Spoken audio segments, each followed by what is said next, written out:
ya no necesariamente con una transmisión mendeliana en todos, aunque sí en la mayor parte, pues tenemos que ver que pueden existir datos clínicos, aunque pareciera ser que no a veces, que nos pueden hacer el diagnóstico de un trastorno hereditario inmediatamente. Y aquí les pregunto yo, ¿qué enfermedad tiene este paciente?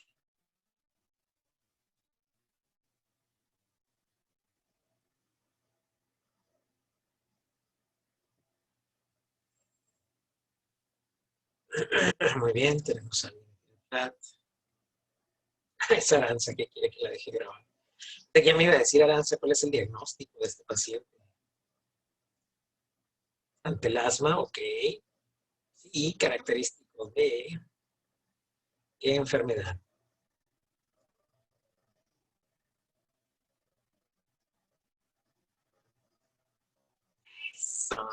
Adriana Monzani. Hipercolesterolemia familiar. Ayer decíamos que la presencia de estos jantomas, lo que serían los tobillos, una característica de la hipercolesterolemia familiar, como dice también Francisco Cano.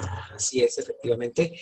Y la hipercolesterolemia familiar es una enfermedad, decíamos, de receptor, porque el problema es que el receptor no puede pegarse a la lipoproteína de baja densidad, ya sea porque tienes poquitos receptores, porque el receptor se queda dentro del citoplasma y no se expresa en el exterior, o porque sí se expresa en el exterior, pero la apolipoproteína B, que está pegada al LDL, de alguna otra manera muta y no tiene capacidad de unirse al receptor. Para fines prácticos, pues no se pega la LDL a su receptor en el hepatocito y por lo tanto aumenta los niveles de colesterol en sangre.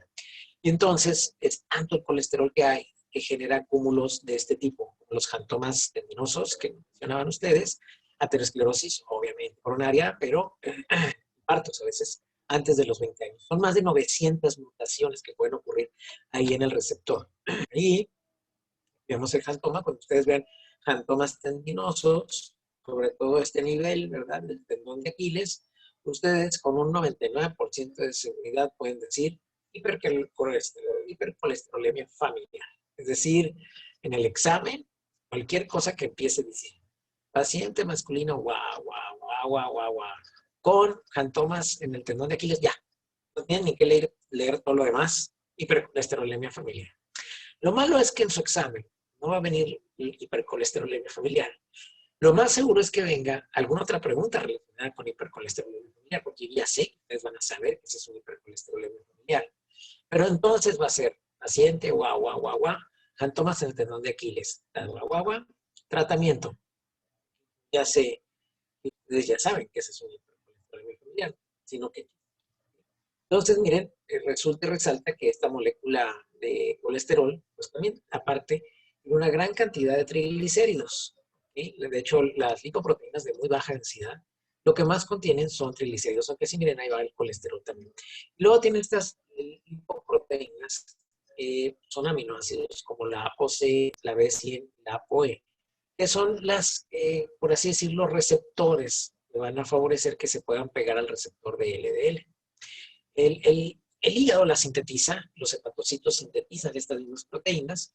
Estas proteínas transportadoras van a la circulación y tienen varias funciones. Almacenar el exceso de grasa en, obviamente, el tejido graso y también generar lipólisis para que esa grasa pase también al músculo y pueda ser utilizada para la generación de energía. Entonces, se va a romper esa proteína y eventualmente va a ir cediendo la grasa para ir acumulando. Qué padre fuera que ya estuvieran programadas para que se nos acumularan en ciertas áreas que nos gustaría tener más potentes, ¿no?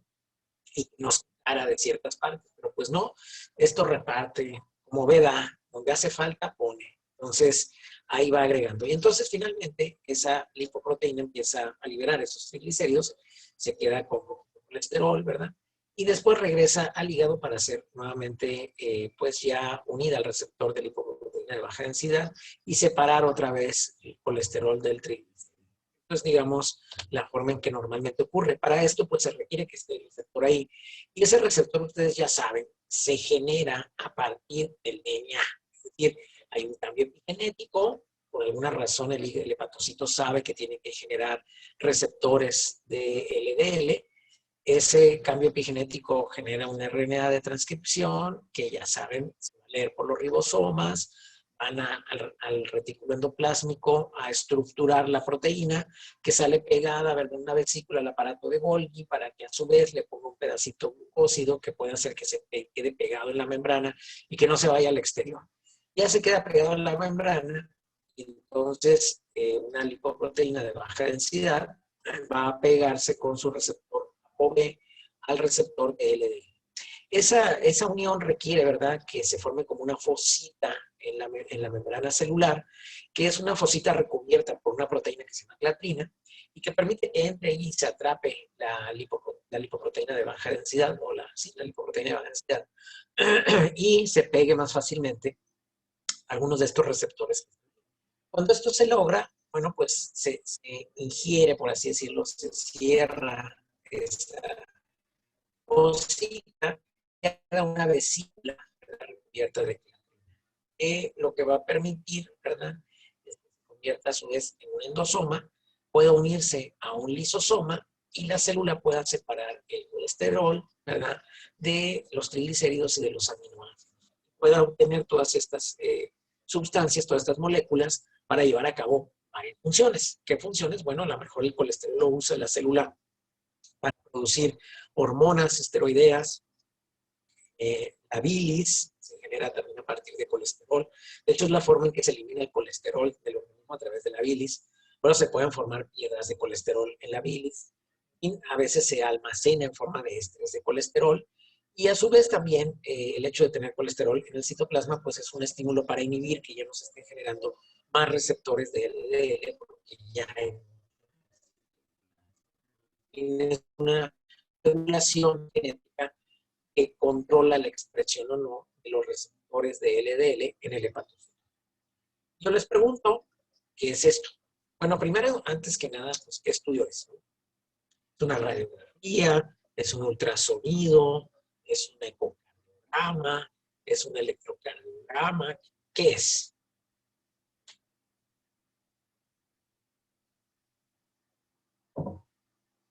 Tenemos ya varias respuestas. Un ataque, perfecto.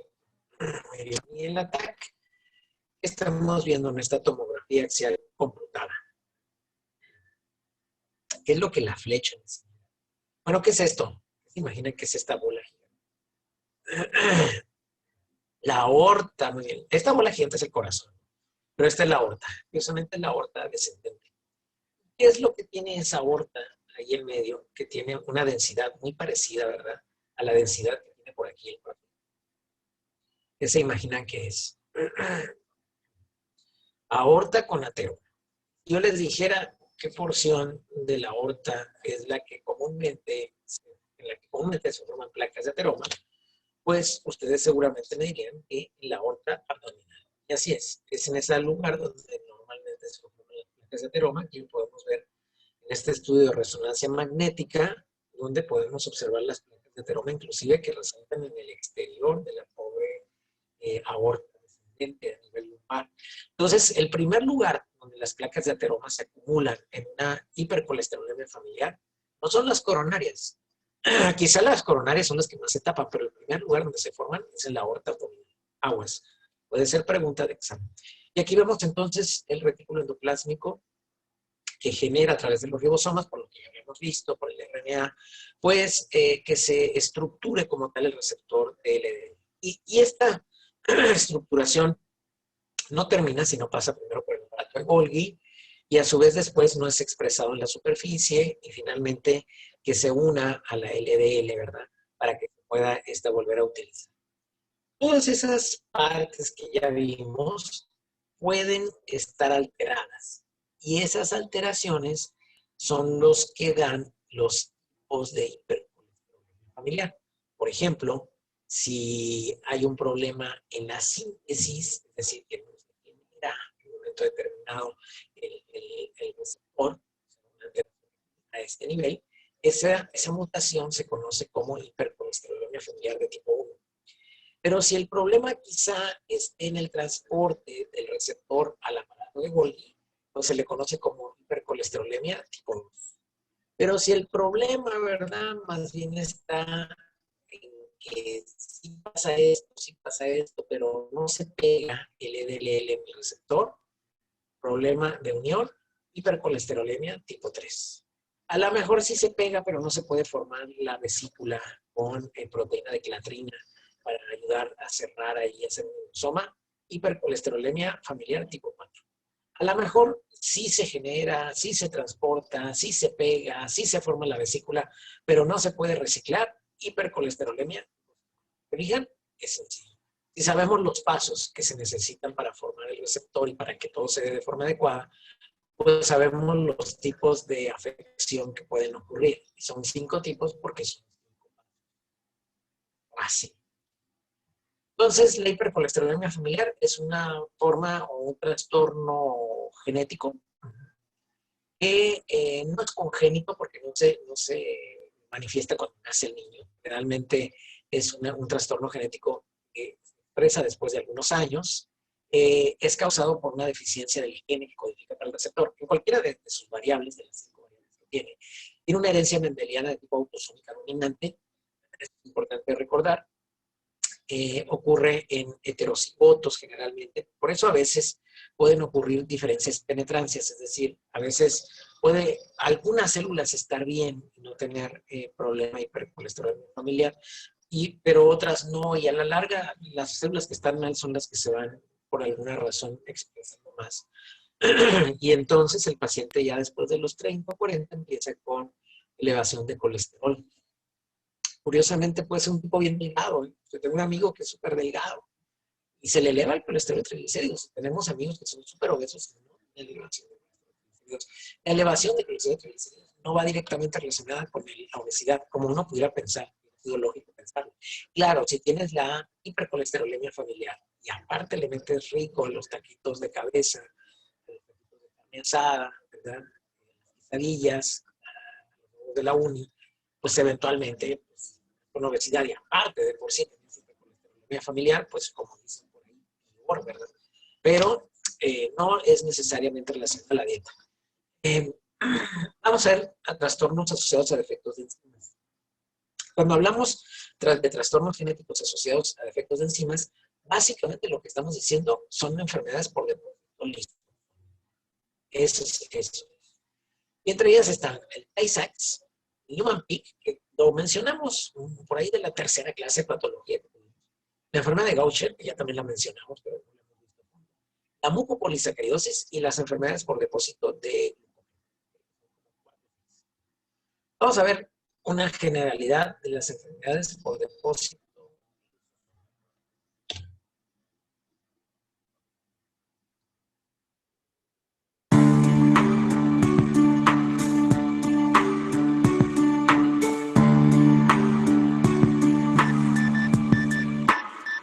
Las enfermedades de depósito lisosomal son un conjunto de enfermedades poco frecuentes. Se producen por defectos genéticos que causan la deficiencia o la ausencia de alguna enzima en el lisosoma, que es un componente de la célula encargado de eliminar las sustancias que la célula ya no necesita. Esto provoca una acumulación de moléculas grandes que normalmente son degradadas en los lisosomas.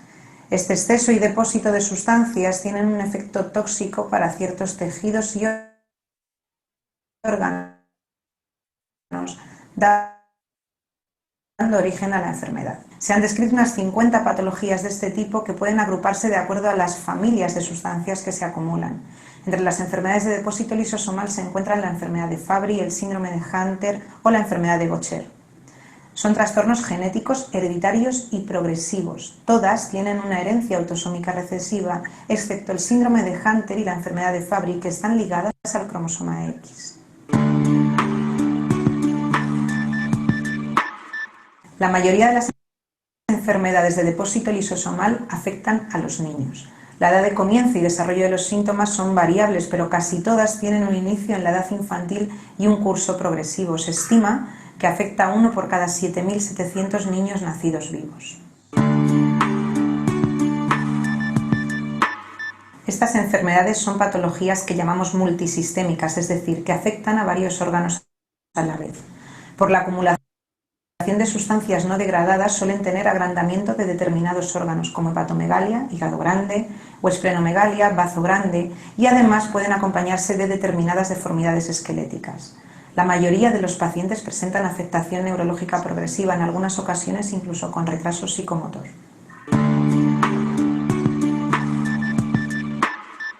En cuanto a las pruebas que nos llevan al diagnóstico de esta enfermedad, inicialmente se determina el sustrato que se acumula en orina o en los tejidos afectados.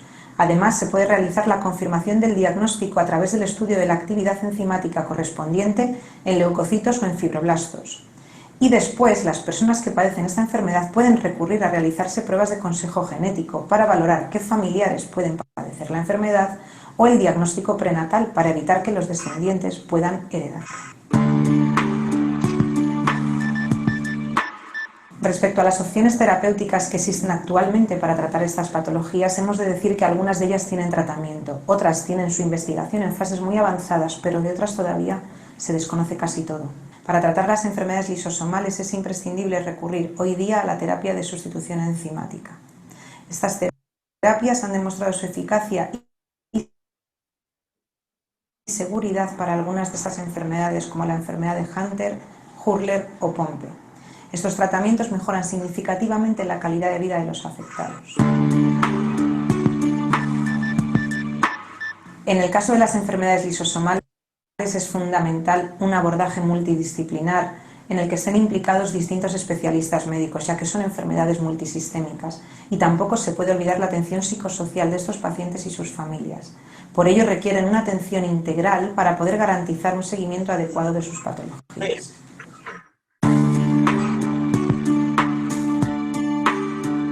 Entonces, se fijan, pues es patrocinado por la Sociedad de Enfermedades Raras. Afortunadamente, estos trastornos de depósito lisosomal son muy raros. Lo más seguro es que si no son ustedes genetistas, pues gracias a Dios probablemente nunca vean ninguno. Pero es necesario que sepan que existen, ¿no? Porque si no, pues, no médicos que no sepan que existen este tipo de alteraciones. Y que aunque son raras, pues se pueden presentar de repente en alguna persona. Saben ustedes que los lisosomas son claves en la célula y lo vimos desde el inicio, porque son los encargados de hacer el estado respiratorio y de llevar a cabo el metabolismo de muchas sustancias. Entonces, todas estas enzimas que tienen adentro los lisosomas se sintetizan igual que cualquier otra proteína en el retículo endoplásmico rugoso y luego se transportan en el aparato de Golgi. Del aparato de Golgi se separan, ¿verdad? Para pegarlas después en unas pequeñas vesículas chiquitas que se fusionan con la membrana del lisosoma y entonces ya el lisosoma se queda cargado, por así decirlo. Ya tiene sus enzimas claves para llevar a cabo el metabolismo. Bueno, pues ya ustedes han de pensar, pues son los mismos pasos para formar, por ejemplo, el receptor de LDL, ¿sí? Y el receptor de LDL, pues podría tener muchos errores en esos pasos. Pues sí, pues los lisosomas es lo mismo. O sea, les puede pasar exactamente lo mismo que el receptor de LDL.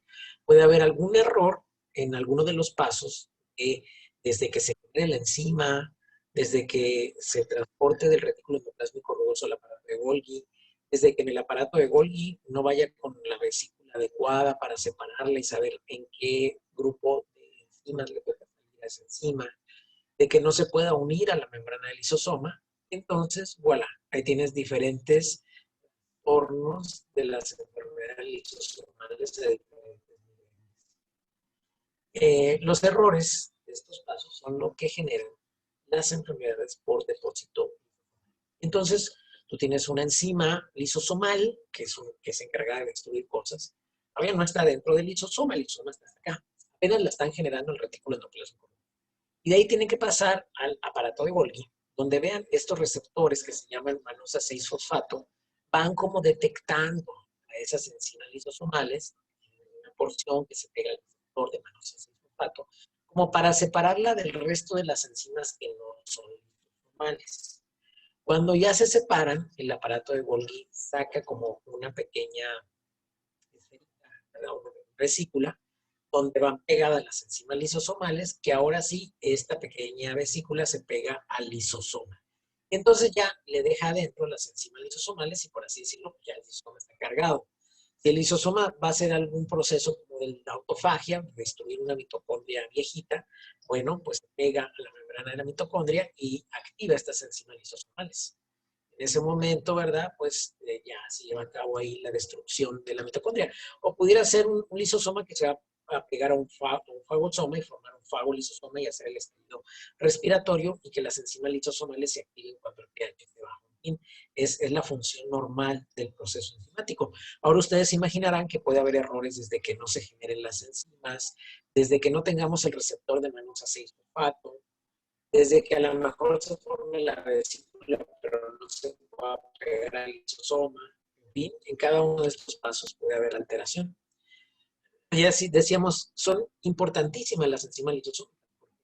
¿Qué es un lisosoma sin sus enzimas lisosomas? Es como un helado sin cono, es como uh, una reunión de más de 10 personas sin cubrebocas.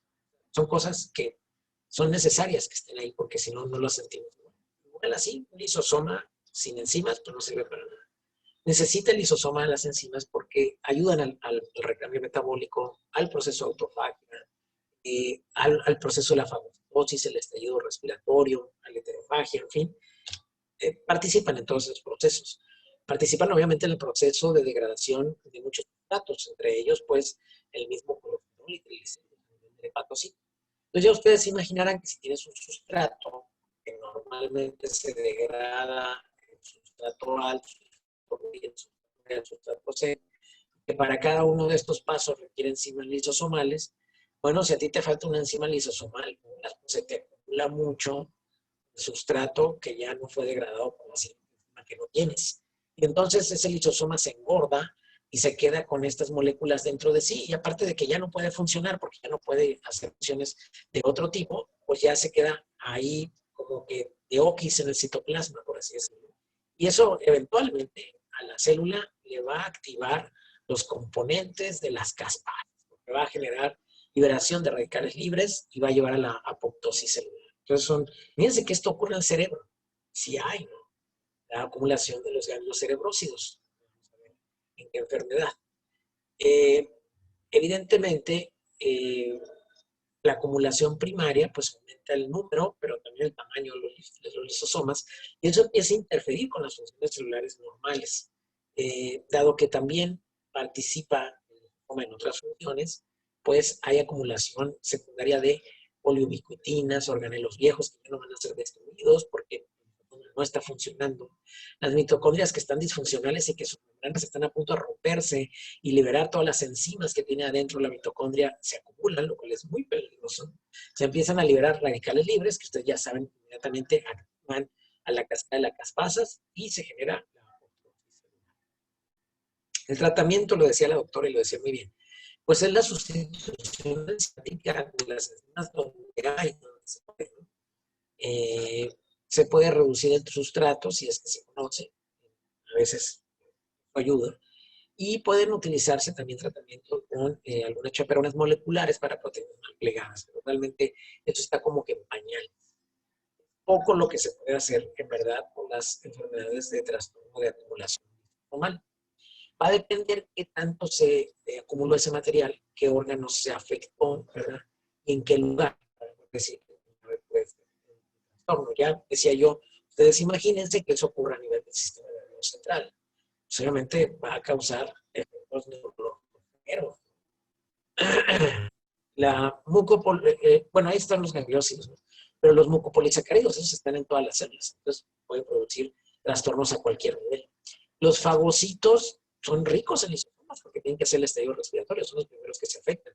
Y entenderán que una de las características de los trastornos genéticos por acumulación lisosomal son las inmunodeficiencias, son pacientes que se infectan a cada rato también, infecciones muy frecuentes. Y en los lugares donde más macrófagos hay, que son los que tienen más lisosomas, bajo hígado, pues son los lugares donde se crecen más órganos porque son los lugares donde tienen más lisosomas porque tienen más macrófagos. Las enfermedades de acumulación lisosomal son las glicogenosis, que hay de varios tipos. Las esfingolipidosis, es básicamente las gangliosidosis, lo que sería las sulfatidosis, las mucopolisacaridosis, las mucolipidosis y otras. ¿Okay? Es importante que se las aprendan de memoria, realmente es importante más, que existen y vamos a ver las más representativas. La enfermedad de Tay-Sachs es la representativa de la acumulación de gangliosidos. Ya decíamos, estamos a nivel del sistema nervioso central. Lo que tenemos aquí es la deficiencia de la unidad alfa de la exoaminidasa. Ustedes recuerdan, la exoaminidasa, estaba en el aparato de Golgi para separar las enzimas que tienen que ir al lisosoma de las que no. Entonces, los pacientes que tienen deficiencia de esto, pues no separan las enzimas que van dentro del lisosoma y entonces el aparato de Golgi no envía al lisosoma las enzimas que necesita. Los gangliósidos son un grupo de, o las gangliosidosis son un grupo de 3 trastornos de depósito lisosómico, en las cuales no se puede catabolizar a estas moléculas.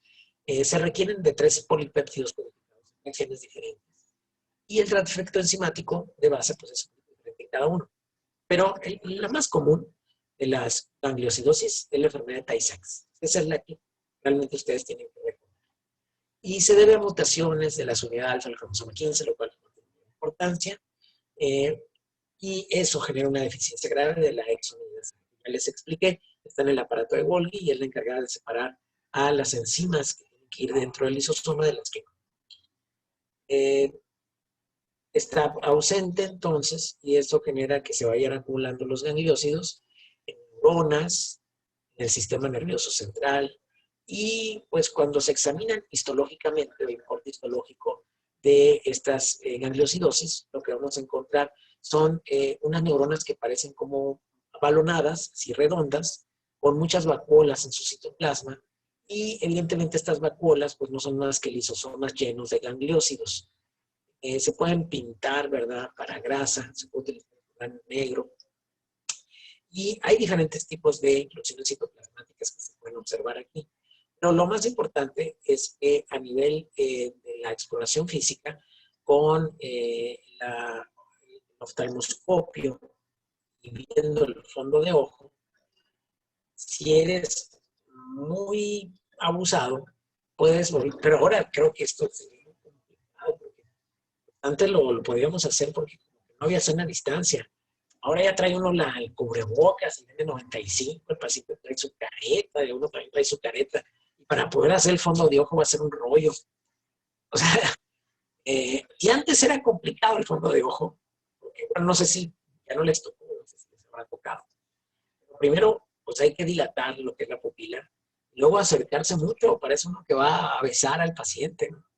Y se acerca uno mucho con el oftalmoscopio para poder entrar a ver el fondo de ojo. Y ahí en el fondo de ojo, ahí los márgenes de la mácula, ¿verdad? Aparece como un puntilleo de color cereza rojo en la mácula. Y eso es un color por la presencia o acúmulo de gangliosidosis ahí en las células de la retina. Es un hallazgo característico del Tay-Sachs. Pues el Tay-Sachs es súper raro, porque necesitarías hacer muchos fondos de ojos para que alguna vez encuentres algún Tay-Sachs. Bueno, es lo que se alcanza a ver,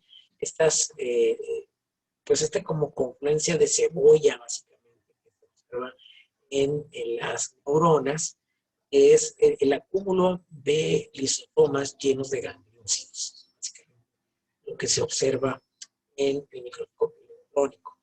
Cuando nacen estos niños parece que están normales, pero a partir de los 6 meses ya empiezan a tener síntomas, deterioro motor, mental, que no para, la acidez muscular no ven bien, puede haber demencia, la mancha ocular rojo, cereza, la mácula. Y generalmente a los 2 años de empezar con los síntomas es muy triste la evolución porque caen en estado vegetativo. Hay más de 100 mutaciones en el gen, la subunidad alfa de la exoamidasa, encargada de separar las enzimas, mandar el aparato de Golgi hacia lo que es el va a haber proteínas mal plegadas, obviamente se acumula en el aparato de Golgi, y si el aparato de Golgi hace acúmulo, ya no permite que el retículo endoplásmico rugoso mande más enzimas, y bueno, es un rollo porque se acumulan también el retículo endoplasmático rugoso, eso genera estrés, se le manda una señal al núcleo, activación de la apoptosis. Y bueno, afortunadamente es posible establecer el diagnóstico antenatal y detectar a los borradores. Aquí está la mancha rojo cereza, junto a la mácula, que es lo que se refiere al Tay-Sachs. Bueno, basta de Tay-Sachs. Pasemos al Niemann-Pick, que ya ustedes más o menos lo conocen.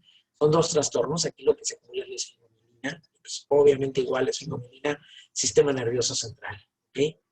La de tipo A es una forma tan grave que pues, los niños se mueren antes de 3 años. Los niños se mueren cuando nacen. El que más se ha estudiado es el tipo B porque permite vivir un poco más. Entonces, hay organomegalia, ya saben, hígado, vaso, pero también hay afección a nivel del sistema nervioso. Tay-Sachs, Niemann-Picks son frecuentes en judíos. Así es.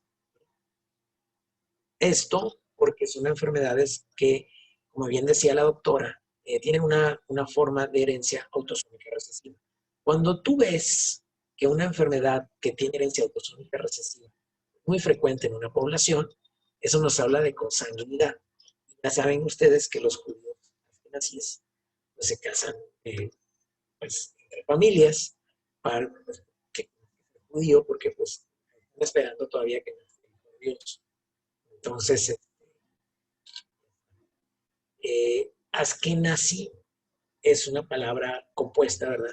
Es una palabra compuesta que se le da a los judíos que se asentaron en Europa central y oriental. No diría, pues, ¿cómo va a ser un judío nazi? No, no, no. Es Askenazi. Askenazi se refiere al lugar donde llegaron y se asentaron, no a su ideología de la suerte. Es un término hebreo medieval comúnmente empleado para designar a Alemania. ¿Okay? Entonces, son judíos que nazis que se asentaron en el centro de Europa, no necesariamente en Alemania, y de ahí es donde provienen estos judíos que obviamente se asentaron en Europa central y oriental. Prevario cultural. Ya me tocó alguna ocasión, en la primera o segunda generación, tener un compañero de ustedes que me interesan. Se me olvidó, no me acuerdo al rato. Carranza, creo que es. Hay muchos Carranzas, otros Carranza muy tremendo, pero es la mera más o menos de la primera o segunda. Y bueno, miren, aquí podemos ver algunas de las alteraciones que se pueden encontrar en el hepatocito, donde ya vamos a ver algunos hepatocitos del núcleo, pero otros no, por la acumulación tremenda que vamos a tener de estas mielina. En el tipo variante A, ya habíamos dicho, tienen un muy mal pronóstico. Pueden encontrarse en la mielina algunas figuras llamadas cuerpos de cebra. Se puede observar en el microscopio electrónico. Y a veces también hay la vacunación. En el Tay-Sachs ya habíamos dicho una manchita rojo cereza. Y en la de Niemann-Pick tipo C, porque vimos la A y la B, es distinta la alteración genética y bioquímica. Es más frecuente que las otras dos, tiene como dos variantes, pero el tipo 1 del tipo C es el 95% de los casos. Y aquí el trastorno principal es en el transporte de lípidos, no es tanto a nivel enzimático. Hay alteración en los genes encargados de generar proteínas para transportar el colesterol desde el lisosoma al citoplasma, es decir, aquí están las enzimas que generan la destrucción del colesterol, pero luego no se puede transportar, no puede salirse el colesterol pues, del lisosoma, cuando ya lo separó de las apoproteínas y los triglicéridos. Finalmente, su curso tiene una evolución neurológica progresiva. Hay que hacer estudios bioquímicos de la enzima esfingomielinasa, biopsia hepática de médula ósea, análisis de DNA para detectar a los portadores. Pero ya, basta de Niemann-Pick. La enfermedad de Gaucher es la enfermedad más frecuente de depósito lisosomal. Es así, de memoria. Pregunta de examen nacional de residencias. ¿Cuál es la enfermedad genética de depósito lisosomal más común? La enfermedad de Gaucher. Y ahí sí no lo pueden correlacionar con nada, eso es de memoria nada más. Así machetéenselo. ¿Con qué lo vamos a relacionar? Pero bueno, es un trastorno autosómico recesivo, codifica para la glucocerebrosidasa, y pues su nombre lo dice, no todo, ¿no? glucocerebrosidasa. Entonces ya se imaginarán que el trastorno está a nivel del sistema nervioso central. Obviamente la glucocerebrosidasa es una enzima que va a separar a la glucosa de la ceramida, que es un compuesto que se utiliza en el sistema nervioso central para reparación de las membranas celulares. Entonces, bueno, pues resalta que no hay forma de separar a los residuos de glucosa de ceramida. Y como consecuencia, pues se acumula el residuo que se llama glucocerebrosa. Hasta la glucocerebrosa. ¿Y dónde se acumula? Pues fagocitos, porque tienen mucho lisosomas. O sea, todas las enfermedades de acumulación lisosomal a fuerzas van a afectar hígado y vaso porque es donde están los fagocitos. Los fagocitos tienen mucho lisosomas. Entonces, si dices hígado y vaso, nunca le vas a fallar. Y la siguiente, pues es que pienses que todo, Niemann-Pick, Tay-Sachs, Gaucher, son de sistema nervioso central. Entonces, no tienes mucho que perder. Aparte de que están afectados el hígado y el vaso, afectado el sistema nervioso central. Y vamos a ver un poco más a fondo la enfermedad de Gaucher. ¿Qué es la enfermedad de Gaucher? La enfermedad de Gaucher es la patología de depósito lisosomal más común y afecta a hombres y mujeres por igual. Una mutación genética hace que la producción de la enzima beta-glucocerebrosidasa sea defectuosa o inexistente. Esta deficiencia provoca la acumulación de lípidos en las células, principalmente en hígado, bazo y huesos. Transmisión genética.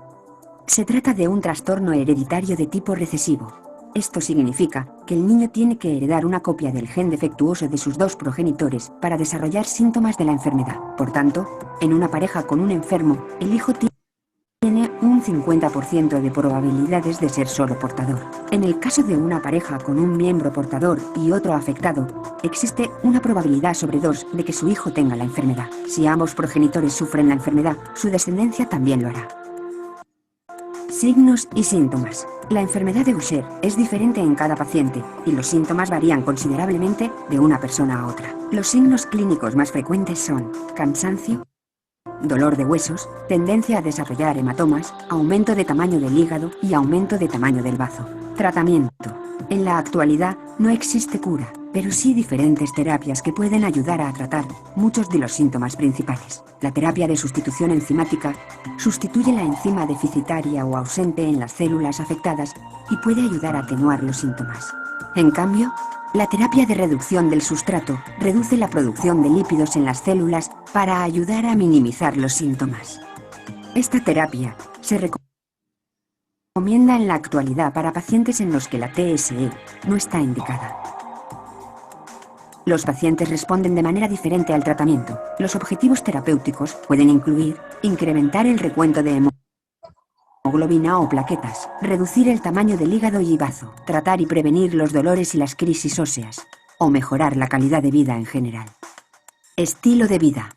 Muchas personas con Gaucher en tratamiento pueden llevar una vida plena y normal, pero deberán tener en cuenta algunos detalles. Con frecuencia, los afectados muestran bajas concentraciones de calcio y vitamina D, y también es frecuente la anemia.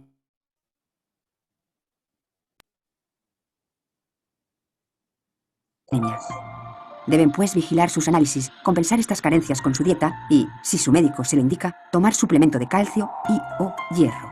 Además, con el aumento de tamaño del hígado o del bazo, puede saciarse más rápidamente, por lo tanto, puede ser necesario que consuma alimentos ricos en energía.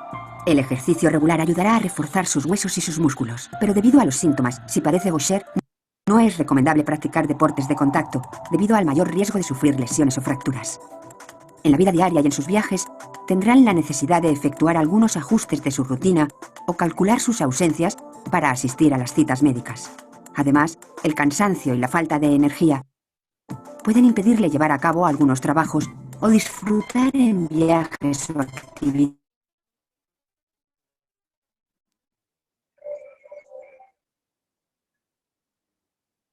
muy exigentes a nivel físico. Con estas prácticas en mente, los afectados por la enfermedad de Gaucher pueden tener una vida plena y normal. Para más información sobre la enfermedad de Gaucher, visite www.enfermedadesraras-shire.com. Entonces, si se fijan, siguen siendo enfermedades raras. La enfermedad de Gaucher Dentro de estas, que son muy raras, es la más común de las raras, pero sigue siendo rara. Y vamos a ver entonces que, al igual que todas las enfermedades por acúmulo de depósito, pues está crecido el hígado y está crecido el vaso. ¿Por qué el hígado y el vaso? Porque los que más lisosomas tienen son los fagocitos. Y los fagocitos, donde más están en el hígado y el vaso. Pero al ser una enfermedad de acúmulo de glucocerebrósidos, obviamente también está afectado el sistema nervioso. Entonces es importante lo recuerden, en la forma en que lo pueden ustedes correlacionar. Este es el núcleo de la neurona y, bueno, un acúmulo importante de glucocerebrósido en el citoplasma. Igual, todo esto se acumuló de glucocerebrósido y al núcleo inclusive desplazado. Vamos a encontrar núcleos desplazados.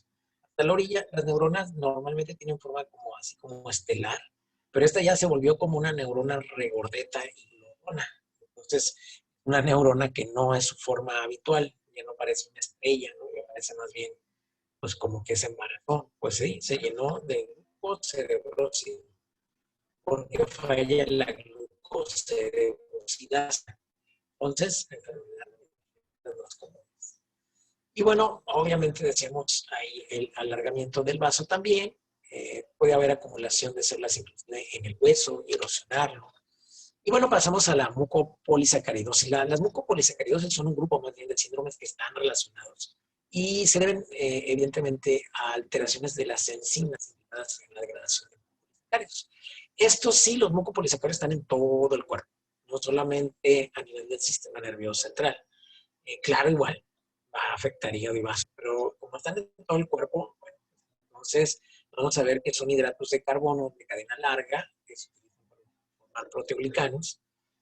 ¿Cuáles son los proteoglicanos? Forman parte de la matriz extracelular. Sulfato de platano, sulfato de parano, cretano y sulfato de condroitina. Esas enzimas que están mutadas son las encargadas de separar los azúcares terminales de esas cadenas de polisacáridos, que generalmente atraen agua. Por eso es que se conoce el cartílago. Hay variantes clínicas de la mucopolisacaridosis y hacen pasar a imaginar ustedes. Entonces los trastornos pueden generar malformaciones físicas, porque pues, estamos hablando de la matriz extracelular. Hay variantes clínicas desde el 1 al 4. Cada una de ellas es por una enzima específica que se encarga de metabolizar a estos mucopolisacaridosis.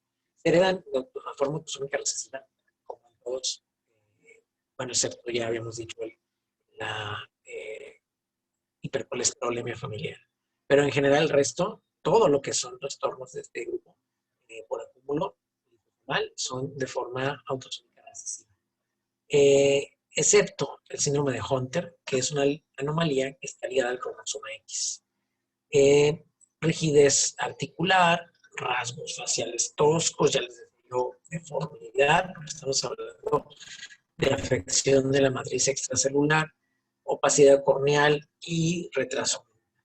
Vamos a hablar un poco de enfermedad de Hunter. ¿Qué es el síndrome de Hunter? El síndrome de Hunter, también denominado mucopolisacaridosis tipo 2, es un trastorno de depósito lisosomal producido por la deficiencia o insuficiencia de una enzima, la hidronato 2-sulfatasa, I2S. Al no producirse suficientes cantidades de la enzima, las largas cadenas de moléculas de azúcar, mucopolisacáridos, no se descomponen correctamente, produciendo unos residuos que se acumulan en las células de todo tipo de tejido y órganos. Esto provoca daños crónicos que afectan en diverso grado a las capacidades físicas y mentales del individuo. El síndrome de Hunter es una enfermedad hereditaria que se transmite de manera recesiva ligada al cromosoma X. Si un varón tiene una copia anormal del gen I2S, desarrollará el síndrome de Hunter. La mujer puede ser portadora del gen sin estar afectada. El varón afectado puede adquirir el gen por transmisión, su madre es portadora y le transmite el gen anormal, o por mutación directa o de novo. La madre no es portadora, pero se produce una mutación directa del gen en el propio paciente. No todas las personas sufren la enfermedad de la misma forma, y la progresión de los síntomas varía ampliamente. No obstante, el síndrome de Hunter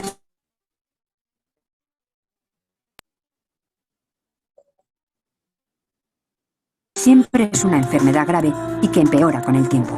Actualmente no existe cura de síndrome de Hunter, que afecta como mínimo a una de cada 162.000 personas. Por lo general, los síntomas no son aparentes en el momento del nacimiento, pero comienzan a hacerse evidentes después del primer año de vida. Los síntomas precoces son bastante frecuentes en el niño pequeño, por lo que no es probable que induzcan a considerar la posibilidad de un síndrome de Hunter. A medida que el síndrome evoluciona, los signos se hacen más visibles y pueden dar la alarma.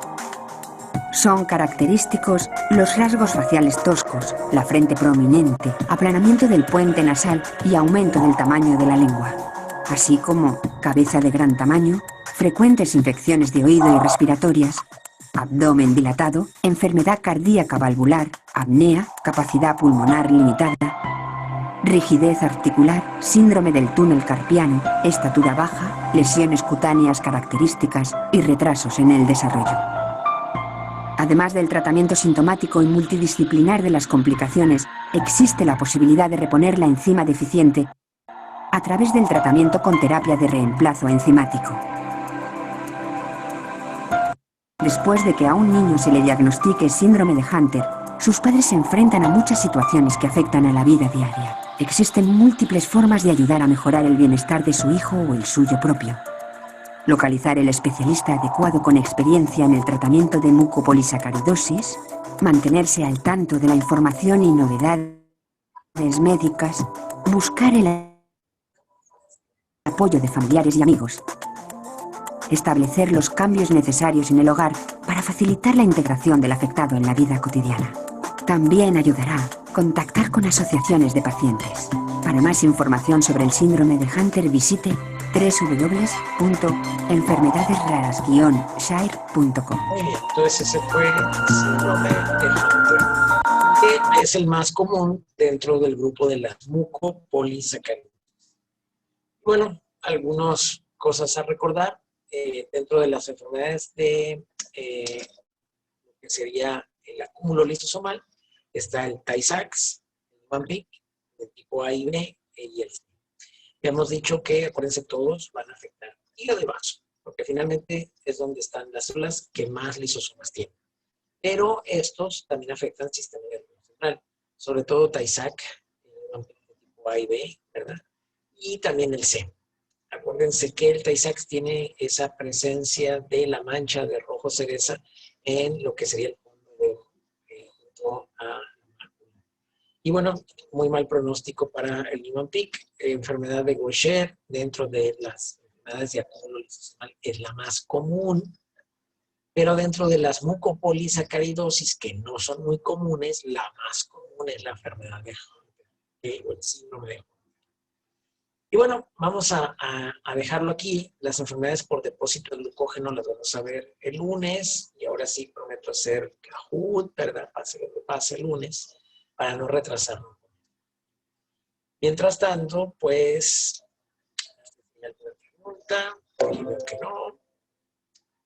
Espero que pasen un buen fin de semana.